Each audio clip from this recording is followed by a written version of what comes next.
Okay, just doing this quick video to kind of show a weird quirk with the 5th generation iPod Nano that I discovered earlier today. Uh, but first off, the 7th generation for comparison, this one has a bit of a problematic touchscreen that I was planning to repair anyway. So anyways, if I just try and go back here. Okay, I can't seem to do that because of the problematic touchscreen. But believe me when I say that they actually gave you options, so you can choose between imperial or English as they labeled it, and metric measurements. Oh, there we go. But yeah, you can actually see here, if I can get the camera to focus.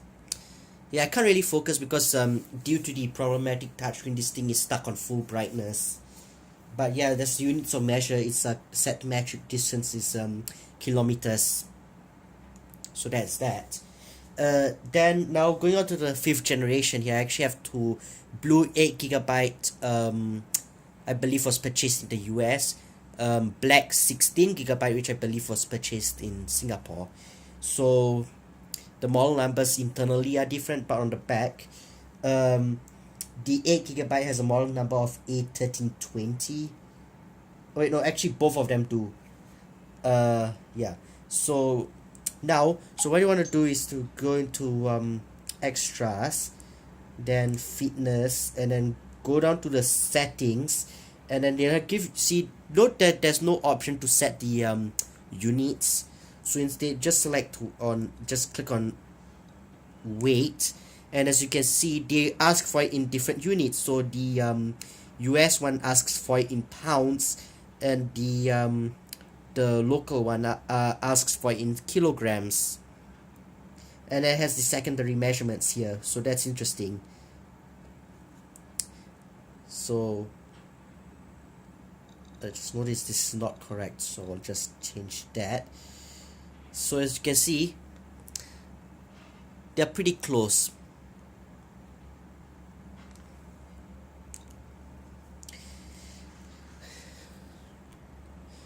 Now if we're going to settings and then select language, both of these are set to English UK, which I believe that option was only really introduced with the 4th generation Nano and later so 4, 5, 6 and 7. And I just better change this back first if I screw anything up. Now if you go to the about screens here, and I will just go over to the last page, as you can see, both of them are running the same firmware version. It's like the last version, we still had a few bugs, like with the clock always resetting to 24 hours when you restart it. But you can see that the internal model numbers are different. Serial numbers are very different as well, at least with the first few characters. And version 1.0.2 FAT32 formatted on both of these. Okay, next thing, if you go to date and time here, and then you can actually see that is the correct date, day, month, year format on both of these. Although the clock on one of them is incorrect because my PC okay, let's just say I have Linux on one partition and Windows on another, so it actually like when Linux sets the time, it confuses Windows. So as a result, when I plug into sync, it actually picks up the time from Windows into iTunes, and then it sets the clocks on the iPods incorrectly because of my software setup there on that PC.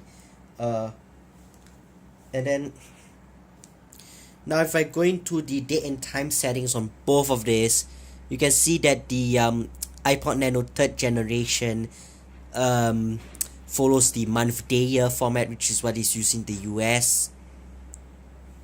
So I'm pretty sure they'll be the same for the 5th gen as well if I change the language to US.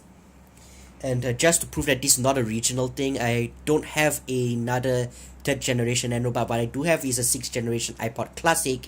So if I actually go into the settings in here, settings, date and time, as you can see, Both of these are using the same format, except one of them is not using 24 clock. Now I'll turn that on as well. So as you can see, we are both using month, day, year format. And yes. And just to prove a point with the language, as you can see, there's no English UK option here. It's just English US. That's it. And just to prove it, there's no option to change the formats here, except for the context sorting. And before anyone asks, I have this in a case because this was in really good condition and was boxed when I got it. I still have the box and the original accessories that I haven't even used because I have my own cables and earphones and stuff. So yeah, like it has like hardly any scratches, and then this one is like really scratched up. There's a dent on the back, so that's why I don't have this one in the case. There's also like dust underneath the screen on this one. Not much on this one, I believe. But yeah, that's it for this video. This is Kevin saying off. Thanks for watching.